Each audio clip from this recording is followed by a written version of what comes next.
الحمدللہ وکفا وسلام علی عبادہ الذین اصطفى وعلی آلہ وصحابہ اجمعین اما بعد فاعوذ باللہ من الشیطان الرجیم بسم اللہ الرحمن الرحیم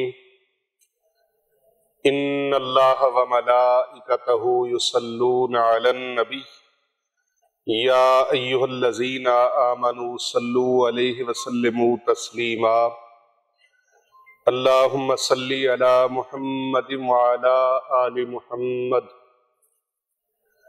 ہر قسم کی حمد و ثنا پروردگار عالم کے لیے جو کل کائنات کا پالنہار ہے۔ لا تعداد انگنت بے حد و بے حساب درود و سلام ہوں پیارے آقا صلی اللہ علیہ وآلہ وسلم کی ذات اقدس کے لیے، آپ کی آل اطہار علیہم السلام کے لیے، اور آپ کے جانثار صحابہ کرام علیہم رضوان کے لیے۔ اللہ تعالیٰ کی لا تعداد انگنت رحمتیں اللہ تعالیٰ کے نیک بندوں پر آمین ثم آمین۔ انتہائی معزز و محترم عزیزان گرامی اور پیارے آقا صلی اللہ علیہ وآلہ وسلم کے پیاری پیاری امت کو میری طرف سے السلام علیکم ورحمۃ اللہ وبرکاتہ۔ رمضان کریم کا بہت ہی بابرکت، پرنور، عظیم الشان، نیکیوں کا موسم بہار والا مہینہ ہے۔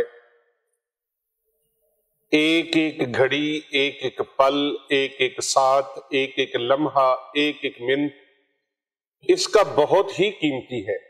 اس کے شب و روز قیمتی ہیں، ایک ایک پل قیمتی ہے، ایک ایک گھڑی قیمتی ہے۔ ان قیمتی ایام میں کوئی ایک لفظ اللہ سبحانہ و تعالیٰ کے پاک کلام قرآن مجید فرقان حمید کا پڑھ لینا، باقی دنوں میں ایک حرف پڑھنے کا ثواب وہ 10 نیکیاں ہیں، اور ماہ رمضان کریم میں ایک نیکی کا ثواب 700 گنا تک بڑھا دیا جاتا ہے۔ تو آپ باقی 11 مہینوں میں 10 نیکیاں ہیں، تو اس مہینے میں 700 کو 10 سے ضرب دیں تو وہ 7000 بنتا ہے۔ تو ایک حرف پڑھنے کا 7000 کے برابر کم و بیش ثواب ہے۔ تو باقی آپ حساب لگا لیں کہ الف لام میم، پیارے نبی صلی اللہ علیہ وآلہ وسلم نے فرمایا پڑھنے سے 30 نیکیاں ملتی ہیں، تو یہاں یہ 3 حروف کو الف لام میم الگ الگ کر کے بتایا گیا۔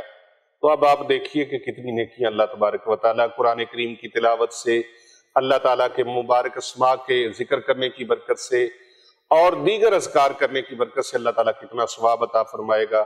اور دین کا ایک مسئلہ سیکھ لینا، اللہ سبحانہ و تعالیٰ کی طرف سے دین سیکھنے والوں کے لیے یہ خاص انعام ہے کہ ایک مسئلہ سیکھ لینا 1000 نفل پڑھنے سے بھی اللہ زیادہ ثواب عطا فرماتا ہے۔ رمضان کریم کے اندر دین سیکھنا اور سکھانا پہلے ہی بہت بڑا درجہ ہے۔ خیرکم من تعلم القرآن وعلمہ، تو میں سے بہترین انسان وہ ہے جو قرآن سیکھتا ہے اور قرآن سکھاتا ہے۔ اور جس کے ساتھ اللہ بھلائی کا ارادہ فرما لے اسے اپنے دین کی سمجھ عطا فرما دیتا ہے۔ تو عبادات کا ثواب بعد میں ہے، پہلے ان مسائل کو سمجھنا اور سیکھنا ضروری ہے۔ اور اگر علم نہیں ہے، سیکھا نہیں ہے، سمجھا نہیں ہے، تو کسی بھی چیز کا کوئی فائدہ نہیں ہے، اس کو سیکھنا بھی چاہیے۔ تو آج کتنی سہولت ہے کہ آپ اپنا موبائل لے کر اس کے اوپر بجائے اس کے کہ فضول، فحش اور اخلاق سے گری ہوئی ویڈیوز دیکھیں، اور اس کے اوپر اخلاق سے گرے ہوئے اور قسم کی فحاشی لٹریچر دیکھیں، فحش لٹریچر دیکھیں، تو آپ دین سیکھیں۔ اپنے موبائل کو بھی قیمتی بنا لیں، اپنے وقت کو بھی قیمتی بنا لیں، فرصت کے لمحات کو نایاب بنا لیں۔ تو آئیے اسی سلسلے کی ایک کڑی ہے کہ آج رمضان کریم کے مبارک لمحات میں آؤ نماز تہجد پڑھنا سیکھیں، نماز تہجد کے مسائل اور اس کے فضائل سیکھیں، نماز تہجد کی اہمیت وہ سیکھیں، اور پتہ چلے کہ کیا نماز تہجد پڑھنے کے لیے سونا شرط ہے، سونا ضروری ہے یا نہیں۔ اسی طرح کتنی رکعتیں نماز تہجد کی پڑھنی چاہیے، 4، 8، 12، 16 یا 20 رکعت۔ اسی طرح وقت کون سا ہو تہجد کا، اور کس وقت میں تہجد پڑھی جائے، کیا دن میں بھی پڑھی جا سکتی ہے یا رات کو، اور رات کو پڑھی جا سکتی ہے تو کون سے پہر میں، کون سے حصے میں پڑھی جا سکتی ہے، اور اس میں کون کون سی صورتیں پڑھی جا سکتی ہیں، تہجد کی نماز کا ٹائم کب شروع ہوتا ہے اور کب ختم ہوتا ہے، احکام شریعت اس کے بارے میں کیا ہے۔ آج ہم اسی پر انشاءاللہ تعالی آج کا بیان ہے اور آج کا روحانی درس ہے، تاکہ یہ وہ نماز ہے ناظرین کرام جو اللہ کی بہت بڑی لاڈلی نماز ہے، اللہ تعالیٰ کی بہت بڑی لاڈلی نماز ہے، اور اس کا ذکر اور اس کی اہمیت اور اس کی فضیلت اس بات سے آپ دیکھ سکتے ہیں کہ قرآن مجید فرقان حمید کی سورہ بنی اسرائیل میں اللہ تبارک و تعالیٰ نے اس کو بیان فرمایا۔ اللہ سبحانہ و تعالیٰ فرماتا ہے، اعوذ باللہ من الشیطان الرجیم، بسم اللہ الرحمن الرحیم، وَمِنَ اللَّيْلِ فَتَحَجَّدْ بِهِ نَافِلَةً لَكَ عَسَىٰ أَن يَبْعَثَكَ رَبُّكَ مَقَامًا مَحْمُودًا، اور رات کے کچھ حصے میں تہجد ادا کرو، یہ خاص تمہارے لیے زیادہ ہے، قریب ہے کہ آپ کا پروردگار آپ کو ایسے مقام پر فائز فرمائے گا جہاں پر سب تمہاری حمد کریں گے۔ وَمِنَ اللَّيْلِ فَتَحَجَّدْ بِهِ، رات کے کچھ حصے میں تہجد ادا کرو، تہجد پڑھو۔ نماز تہجد سرکار دو عالم حضرت محمد مصطفیٰ صلی اللہ علیہ وآلہ وسلم کے اوپر فرض تھی۔ یہ جان لیجئے کہ حضور اکرم صلی اللہ علیہ وآلہ وسلم کے اوپر تہجد فرض تھی۔ امت کو ان مسائل کا پتہ ہی نہیں ہے، اور ان مسائل کے حوالے سے ہم نابلد اور ناآشنا ہیں۔ تہجد کی اہمیت ہمارے ہاں ہمیں سمجھ ہی نہیں ہے، پتہ ہی نہیں ہے کہ تہجد کا مقام اور مرتبہ کیا ہے۔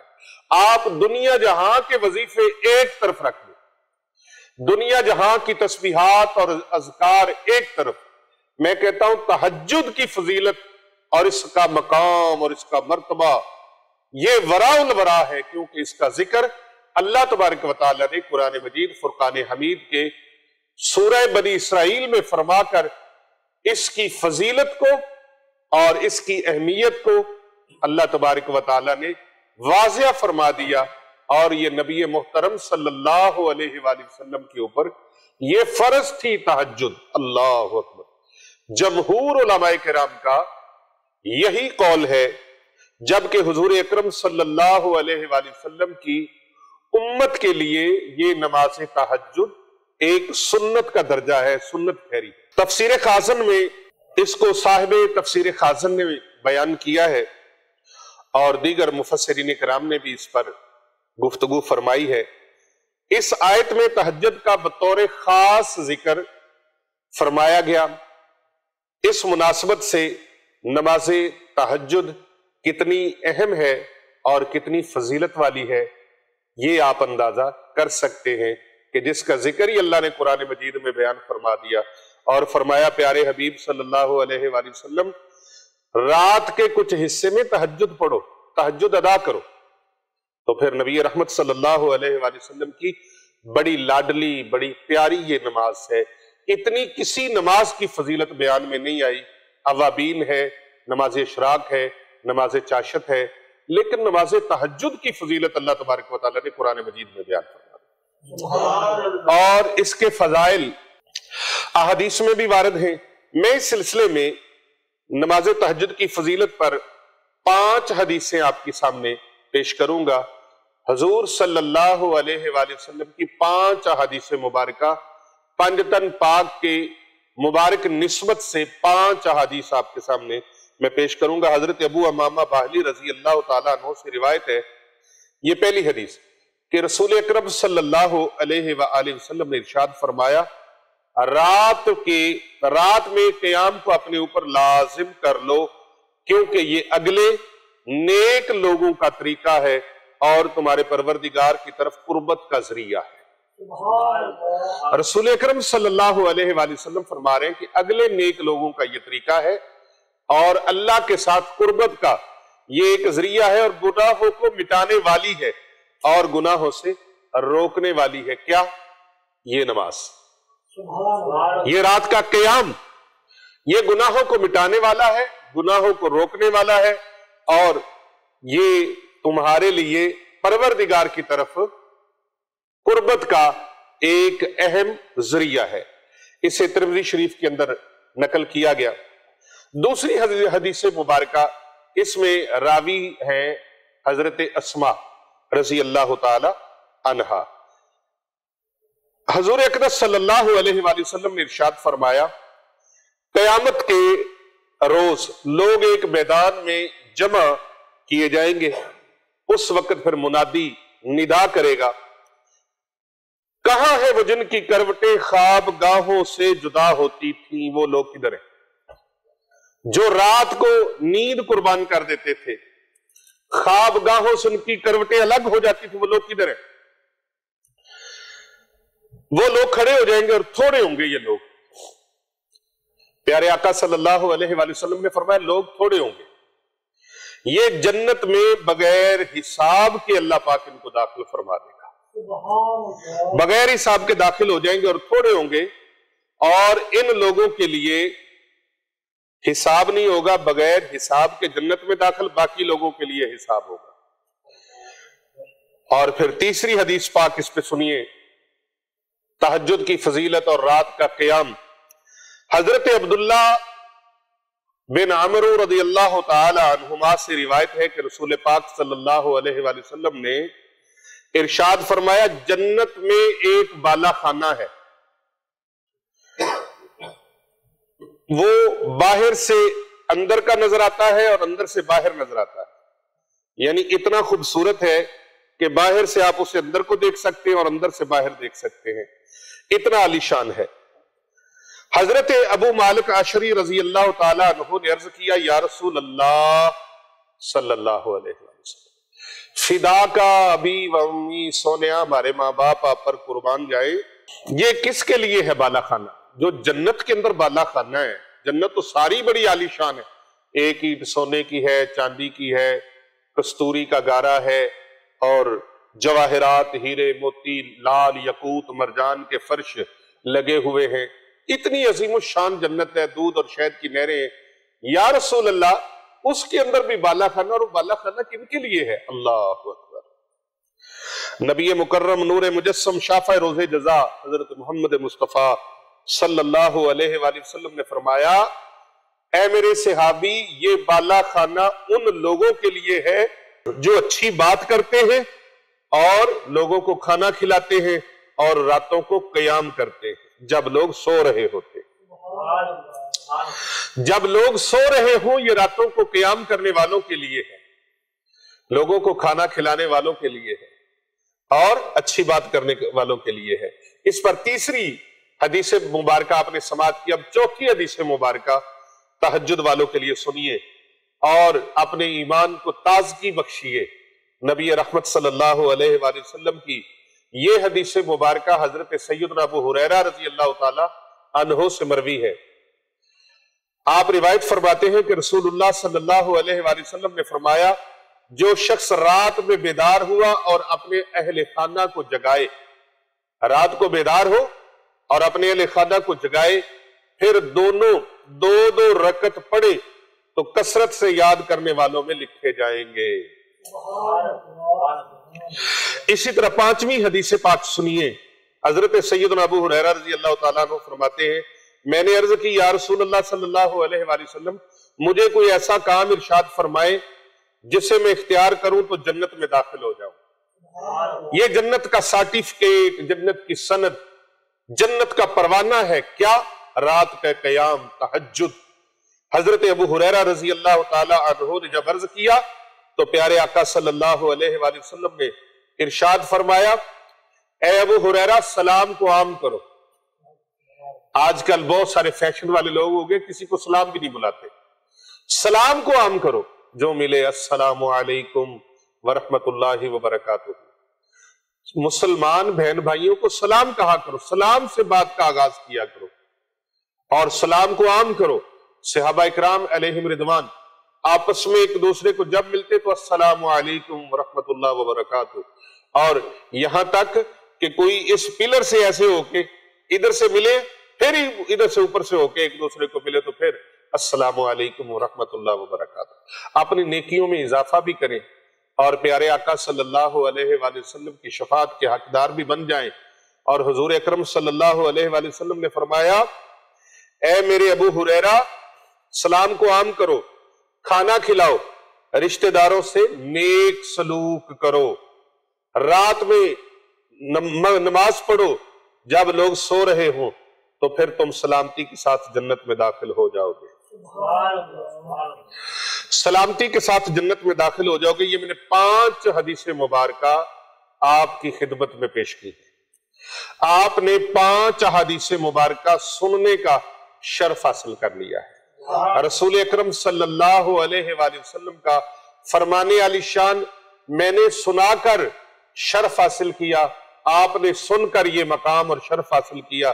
آئیے اب نماز تہجد کے متعلق چند شرعی مسائل جو ہیں وہ یاد کر لیں۔ آپ نے فضیلت تو سن لی تہجد کی، تہجد کی فضیلت کیا ہے قرآن اور حدیث سے آپ نے سماعت کر لی۔ اب اس کے متعلق کچھ مسائل سن لیجئے۔ صلاۃ اللیل کی ایک قسم تہجد ہے، یہ رات کا قیام، صلاۃ اللیل رات کا قیام، رات کی نماز، صلاۃ اللیل رات کی نماز، یہ تہجد ہے۔ عشاء کی نماز کے بعد رات میں جب سو کر اٹھے اور نوافل پڑھے تو سونے سے پہلے جو کچھ پڑھے وہ تہجد نہیں ہے، جب سو کر اٹھیں گے تو یہ نماز تہجد ہے۔ اچھا ایک اور یاد رکھے بات، تہجد نفل کا نام ہے۔ اگر کوئی عشاء کے بعد سو گیا، عشاء کے بعد سو گیا پھر اٹھ کر قضا نماز پڑھی، قضا نماز پڑھی تو اس کو تہجد نہیں کہیں گے۔ اگر کسی نے اپنی زندگی کی قضا نمازیں پڑھنی شروع کر دی تو اس کا تعلق تہجد کے ساتھ نہیں ہے۔ آپ نے عشاء کی نماز پڑھ کے سو گئے، اب جب رات کو اٹھے، آپ 12 بجے اٹھے، 1 بجے اٹھے، 2 بجے اٹھے، 3 بجے اٹھے، اذان فجر سے پہلے پہلے، اذان فجر کا وقت ہونے سے پہلے پہلے یہ تہجد کا ٹائم ہے، آپ کے سونے سے لے کر وہ شروع ہو گیا۔ آپ سو کر اٹھے، اگرچہ آپ 11 بجے اٹھ گئے، 10 بجے اٹھ گئے، 12 بجے اٹھ گئے، آپ کے لیے تہجد ہے۔ لیکن اگر آپ کوئی قضا نماز پڑھ رہے ہیں تو وہ تہجد میں شمار نہیں ہوگی۔ اور عشاء کی نماز پڑھنے سے پہلے بھی تہجد کا ٹائم نہیں ہوگا، تہجد کا ٹائم پہلے آپ نے اپنی فرض نماز عشاء پڑھنی ہے، پھر اس کے بعد آپ سو گئے، اب آپ کی جب اٹھیں گے تو نماز تہجد کا ٹائم شروع ہو جائے گا اور طلوع صادق تک، طلوع فجر تک وہ تہجد کا وقت رہے گا۔ یعنی اذان سے پہلے پہلے شہر میں کسی طرف سے بھی اذان کا وقت ہو گیا، اذان فجر کا، تو تہجد کا وقت بھی ختم ہو گیا۔ احتیاط ہے ویسے کہ 10-15 منٹ آپ اذان سے پہلے پہلے تہجد کی نماز ادا کر لیں، تاکہ جو نماز کا وقت ہے جنتریوں میں موجود ہے، لکھا ہوا ہے، تو اس وقت سے پہلے پہلے جب طلوع فجر کا وقت شروع ہو جاتا ہے، جس طرح سحری کا وقت ختم ہو گیا، اب کئی لوگ اس طرح کرتے ہیں کہ سحری کھاتے ہوئے وہ کہتے ہیں ابھی اذان ہو رہی ہے نا تو اذان ہوتے ہوتے کھا لو۔ بھئی اذان نماز کے لیے ہو رہی ہے، آپ نے سحری کا وقت، وہ کیلنڈر آج کل تو عام ہے اور آسانی ہے، آپ کیلنڈر پہ لکھا ہوا دیکھ لیں، اس سے احتیاطاً 2 منٹ پہلے آپ بند کر دیں کہ کسی جگہ پر ٹائم کا کوئی کمی بیشی بھی ہو، بعض اوقات گھڑی کا ٹائم کا آگے پیچھے ہو جاتا ہے، تو آپ کو 2-4 منٹ پہلے ہی بند کر دیں تاکہ احتیاطاً آپ کو یہ کوئی پرابلم نہ ہو۔ اسی طرح اگر فجر کا وقت شروع ہو گیا، اذان شروع ہوگی، شہر میں کسی ایک جگہ پر اذان شروع ہو گئی تو آپ کا سحری کا وقت ختم ہو گیا ہے. اب آپ نے جو سحری کھانا ہے وہ اگر سحری کھائی تو آپ بے شک پوری اذان میں کھاتے رہے، آپ کا روزہ پھر نہیں ہوگا. سارا دن آپ بھوکے رہے، پیاسے رہے، لیکن آپ کا روزہ نہیں ہے، اس لیے کہ آپ نے روزہ خود ہی افطار کر لیا ہے. جب روزے کا ٹائم ختم ہو گیا، اذان کا تعلق روزے کو بند کرنا نہیں ہے، اذان کا تعلق نماز کا دروازہ کھولنا ہے. اس نے نماز کی ٹائمنگ کو کھول دیا ہے کہ اب فجر کی اذان کا وقت ہو چکا ہے. اسی طرح اذان فجر سے پہلے پہلے آپ کی تہجد کا وقت ہے، آپ اپنی نماز تہجد ادا کر لیں. کم سے کم کتنی رکعت ہونی چاہیے اور زیادہ سے زیادہ کتنی ہونی چاہیے؟ کیا 2 ہوں، 4 ہوں، 8 ہوں، 12 ہوں، 16 ہوں، 20 ہوں؟ یہ سوال ہے. تو بھئی نماز تہجد آپ نے سنت مطابق پڑھنی ہے تو پھر 8. نبی اکرم صلی اللہ علیہ وآلہ وسلم کا جو معمول تھا وہ 8 رکعت تھی، 8 تک ثابت ہے. کم از کم آپ 2 رکعت پڑھیں، کم از کم. لیکن پوری سنت طریقے کے مطابق آپ نے تہجد پڑھنی تو پھر 8 رکعتیں، لیکن 2 کر کے پڑھیں. اور اس کے اندر کسی نے یہ بھی پوچھا ہے جی سورہ اخلاص یا باقی صورتیں کون کون سی صورتیں پڑھیں؟ تو جو صورت بھی آپ کو یاد ہے آپ اس کو پڑھ سکتے ہیں. مثال کے طور پر آپ کو سورہ بقرہ یاد ہے، آپ سورہ بقرہ پڑھ لیں. آپ کو سورہ توبہ یاد ہے، سورہ توبہ پڑھ لیں. آپ کو سورہ حشر یاد ہے، آپ سورہ حشر پڑھ لیں. آپ کو سورہ آل عمران یاد ہے، آپ وہ پڑھ لیں. آپ کو سورہ نساء یاد ہے، آپ وہ پڑھ لیں. آپ کو سورہ حشر یاد ہے، آپ وہ پڑھ لیں. سورہ مزمل یاد ہے، 114 صورتیں قرآن پاک. آپ کوئی بھی صورت پڑھنا چاہتے ہیں تو تہجد میں آپ کو ممانت نہیں ہے. لیکن اگر آپ سورہ اخلاص پڑھنا چاہتے ہیں تو آپ سورۃ اخلاص پڑھ لیں. آپ نے سورۃ اخلاص 8 بار پڑھنی ہے، 9 بار پڑھنی ہے یا زیادہ بار پڑھنی ہے تو آپ زیادہ بار بھی پڑھ سکتے ہیں. اور کم از کم آپ 1 بار پڑھنا چاہتے ہیں تو 1 مرتبہ بھی پڑھ سکتے ہیں. کوئی اس کا حکم نہیں ہے کہ آپ نے، فرض نہیں ہے کہ آپ نے ہر رکعت کے اندر اتنی مرتبہ سورۃ اخلاص پڑھنی ہے یا کون سی سورت آپ نے پڑھنی ہے، یہ کوئی فرض نہیں ہے. تو کم از کم تہجد کی 2 رکعتیں، اور اگر پیارے آقا صلی اللہ علیہ وآلہ وسلم کی ادائے مبارکہ پر عمل کرنا ہے تو پھر 8 رکعتیں، لیکن 2 کر کے آپ نے 8 نفل پڑھنے ہیں. یہ نبی کریم صلی اللہ علیہ وآلہ وسلم سے 8 ثابت ہیں اور 3 وطر. یہ ٹوٹل رکعتیں کتنی بن گئی؟ 11. اچھا، اب اگر کسی نے نماز عشاء پڑھی اور وطر اس نے سوچا کہ میں تہجد کے ساتھ پڑھ لوں گا تو پہلے تہجد پڑھے گا، پھر آخر میں 3 رکعتیں وطر کی پڑھ لے گا. اور اگر وہ عشاء کے ساتھ ہی پڑھ لے تو بھی ٹھیک ہے، جائز ہے. کیونکہ اگر کسی کو خدشہ ہو کہ پتہ نہیں تہجد پہ یار مجھے جاگ آئے یا نہ آئے تو وہ نماز عشاء کے فرض اور سنتیں ادا کرنے کے بعد وطر ادا کر لے اور تہجد کے وقت تو اٹھے تو نماز تہجد پڑھ لے. بہتر یہ بھی ہے کہ اگر آپ پہلے تہجد پہ ماشاءاللہ قائم ہو جائیں اور جب قائم ہو جائیں تو پھر تھوڑی کوشش کریں، روٹین بنائیں کہ تہجد کے ساتھ جو ہے آپ وہ وطر پڑھ لیں. پیارے آقا صلی اللہ علیہ وآلہ وسلم کی اس سنت پر بھی عمل ہو جائے. اب جو شخص تہجد کا عادی ہو اور بلا عذر، بغیر شرعی عذر کے تہجد چھوڑ دے، یہ مکروہ ہے.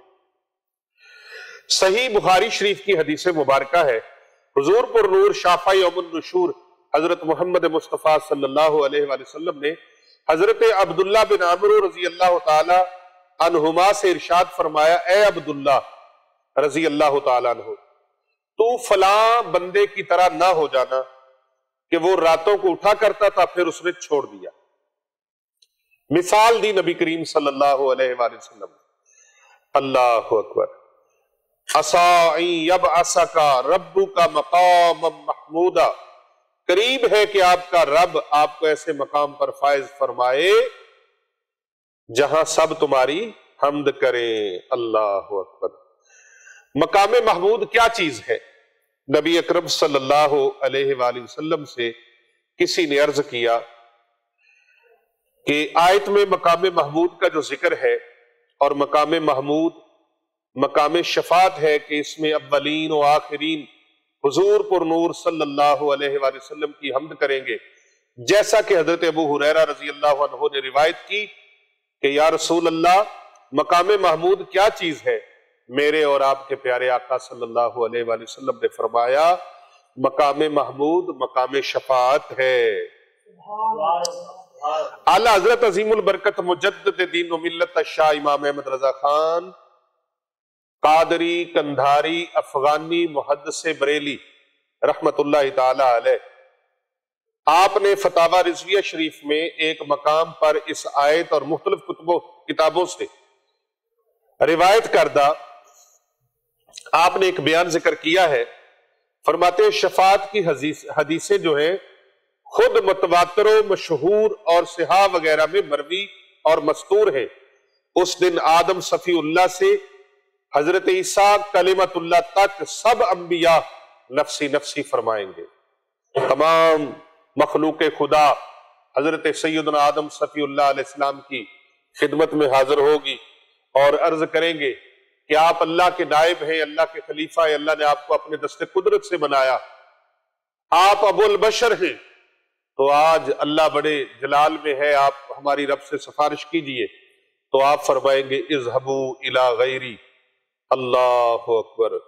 حضور اکرم صلی اللہ علیہ وآلہ وسلم فرماتے ہیں جناب سیدنا آدم علیہ السلام سے لے کر حضرت عیسیٰ روح اللہ علیہ السلام تک تمام انبیاء اکرام نفسی نفسی فرمائیں گے، اور حضور اقدس صلی اللہ علیہ وآلہ وسلم انا لہا میں ہوں شفاعت کے لیے، میں ہوں شفاعت کے لیے۔ اللہ اکبر اللہ اکبر۔ یعنی عیسیٰ علیہ السلام تک سب اذهبوا الی غیری کا درس دیں گے، جاؤ آگے چلے جاؤ آگے چلے جاؤ آگے چلے جاؤ، اور جب لوگ سارے مل کے حضرت عیسیٰ علیہ السلام کے پاس حاضر ہوں گے تو وہ فرمائیں گے آئیے میں ایک دروازہ جانتا ہوں جہاں پر ہمیں آگے نہیں بھیجا جائے گا۔ اللہ اکبر۔ وہ دروازہ حضرت محمد مصطفیٰ صلی اللہ علیہ وآلہ وسلم کا ہوگا، آپ کی بارگاہ ہوگی، آپ اس دن فرما رہے ہوں گے انا لہا میں ہوں نا بھائی۔ اللہ اکبر۔ انبیاء و مرسلین ملائکہ مقربین سب ساکت ہوں گے، اور وہ متکلم سب سر بگریباں، وہ ساجد و قائم سب محل خوف میں، وہ امن و ناہم یعنی خود امن میں اور امت کے امن کی خواہش مند ہوں گے، سب اپنی فکر میں ہوں گے اور انہیں امت کی فکر ہوگی۔ اللہ اکبر۔ ان کا رب ان کو فرمائے گا محبوب مانگیے جو ملتا ہے، محبوب سجدے میں اپنا سر انور رکھ دیں گے۔ کسی شاعر نے اس کا نقشہ اس طرح کھینچا ہے، وہ سما کیسا ذیشان ہوگا جب خدا مصطفیٰ سے کہے گا اب تو سجدے سے سر کو اٹھاؤ آپ کی ساری امت بری ہے۔ اللہ پاک فرمائے گے یا محمد ارفع راسک وقل تسمع وصل توتا وشفا تشفا۔ اے محمد صلی اللہ علیہ وآلہ وسلم اپنا سر اٹھاؤ اور عرض کرو، تمہاری عرض سنی جائے گی، مانگو جو مانگو گے عطا کیا جائے گا۔ اور پیارے آقا صلی اللہ علیہ وآلہ وسلم فرماتے ہیں میں رب سے اپنی امت کی شفاعت کروں گا اور اللہ میری شفاعت قبول فرما دے گا، اللہ پاک میری شفاعت قبول فرما لے گا۔ تو محترم ناظرین کرام، یہ تہجد کی فضیلت، تہجد کے حوالے سے جو ہم نے ڈسکشن آج کی، اس میں وہ آیت چونکہ مقام محمود والی جو ہے وہ اسی کے اندر ساتھ شامل ہے، تو میں نے اس کے حوالے سے تھوڑا سا کلام کر دیا۔ تہجد آپ پڑھنا شروع کریں، خدا کی قسم ساری زندگی کی محرومیاں، مایوسیاں، نا امیدیاں امیدوں میں بدل جائیں گی۔ آپ اپنے رب سے تنہائی میں ہم کلام ہو کے دیکھیں اللہ تبارک و تعالیٰ آپ کو کیسے نوازتا ہے۔ حضرت جنید بغدادی رحمت اللہ تعالی علیہ سلطان الاولیاء ہیں، آپ کا وصال ہو گیا، کسی کو خواب میں ملے، پوچھا حضور اللہ نے آپ کے ساتھ کیا معاملہ فرمایا؟ اور کون سا عمل اللہ تبارک و تعالیٰ کی بارگاہ میں آپ کا سب سے زیادہ پسندیدہ ٹھہرا؟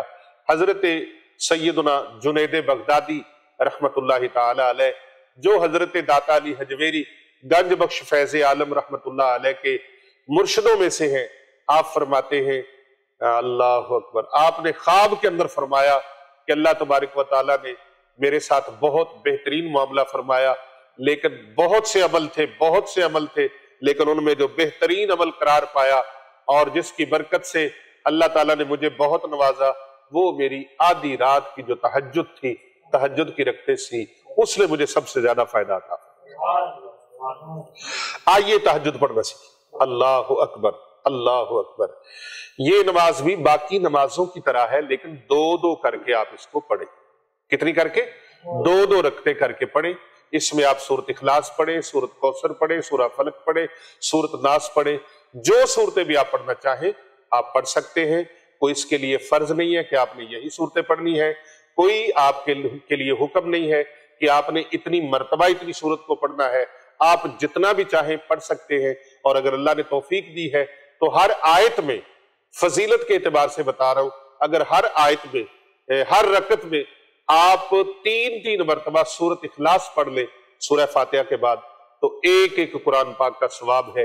8 رکعتوں میں 8 قرآن پاک اللہ پاک آپ کو ثواب عطا فرما دے گا اگر آپ سورۃ فاتحہ کے بعد 3 مرتبہ سورۃ اخلاص پڑھتے ہیں۔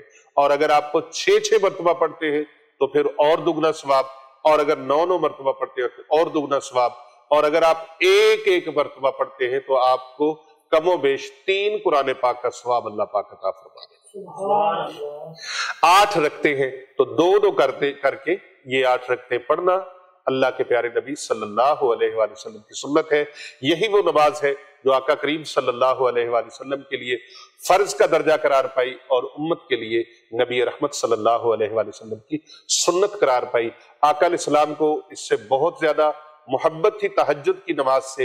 امتی کا کام ہے کہ جس چیز کے ساتھ پیارے آقا صلی اللہ علیہ وآلہ وسلم کو محبت ہو، عاشق کا کام ہے جس چیز سے محبوب محبت کرے، اور عاشق کا کام ہے وہ بھی اسی چیز سے محبت کرے۔